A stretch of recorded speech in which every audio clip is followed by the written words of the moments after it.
नमस्कार, माझं नाव Rohan Gamre. So actually आम्ही 2019मध्ये इथे घर घेतलं होतं. त्यावेळेला अंडर कन्स्ट्रक्शन घर होतं. त्याच्यानंतर आम्ही 2021मध्ये राहिलो. 2023मध्ये सडनली आम्हाला नोटीस येते की बिल्डिंग इल्लीगल आहे.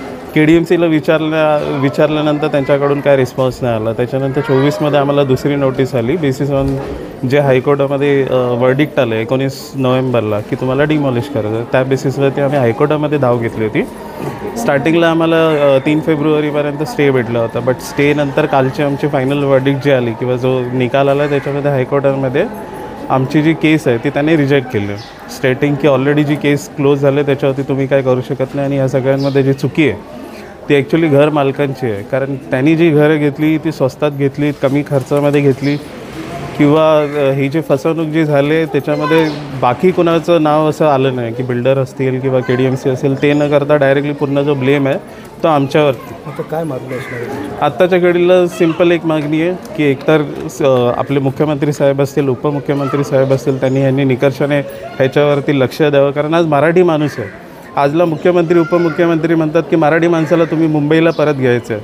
आत्ताच्या घडीला आम्ही कल्याण डोंबिवलीवरून आम्हाला अशी वेळ आली की आम्हाला परत गावी जावं लागतं.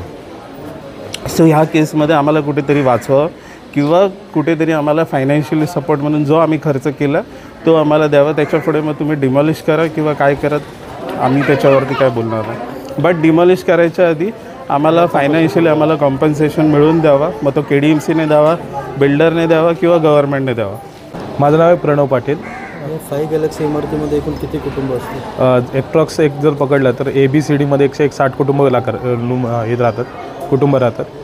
आज आम्हाला ही नोटीस आली होती 2023मध्ये पहिल्यांदा नोटीस आली होती. त्याच्यानंतर आम्ही त्या नोटीसचा पाठपुरावा करण्यासाठी सहाय्यक आयुक्त साबळे साहेबांकडे गेलो होतो. साबळे साहेबांकडे गेल्यानंतर KDMCच्या विभागात गेल्यानंतर त्याने आम्हाला सांगितलं ही साधारण नोटीस आहे आणि या नोटीसच्या नंतर तुम्हाला कुठल्या प्रकारची नोटीस येणार नाही. तर त्याने आम्हाला अश्युअर केलं होतं आणि आम्ही त्यांना त्या नोटीसचा उत्तर म्हणून एक डॉक्युमेंट मागितलं होतं की या नोटीसमध्ये जे डॉक्युमेंट्स हे केलेत, जे नंबर दाखल केलेत ते आम्हाला ते द्यावं. तर त्यांनी गेल्या 2 वर्षात आम्हाला एकही डॉक्युमेंट दिलं नाही. त्याच्यानंतर 2024मध्ये आम्हाला त्यांनी परत पुन्हा एक नोटीस पाठवली डिसेंबर 2024मध्ये.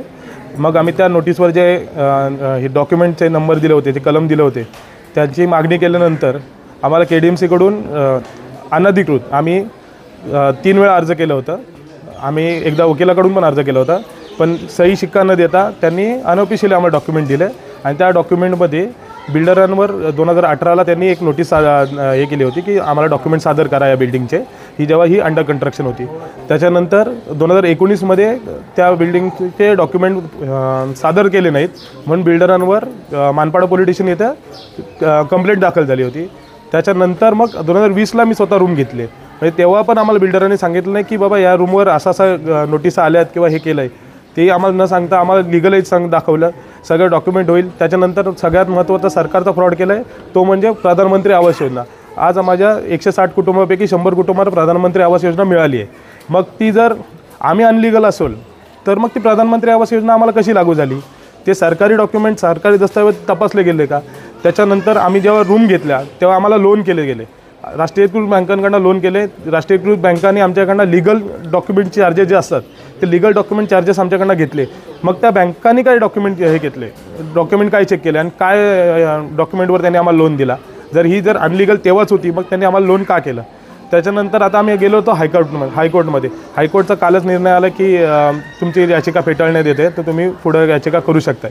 आम्ही नक्कीच पुढं जाऊ, पण आमचं असं म्हणणं आहे की ही बिल्डिंग टिकावी आणि या बिल्डिंग टिकण्यासाठी सगळ्यांना कंपल्शन जर झाला, जर माननीय हायकोर्ट जर हे करत असेल की त्यांच्या निर्णयावर ठाम असेल तर आम्हाला कंपल्शन द्या आणि बिल्डिंग खुशाल तोडू शकता.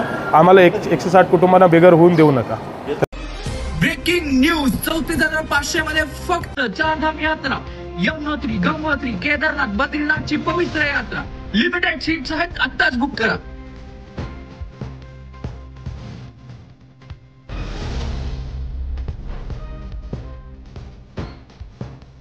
देशपांडे टूर्स मध्ये 2025च्या टूर बुकिंगला सुरुवात झालेली आहे.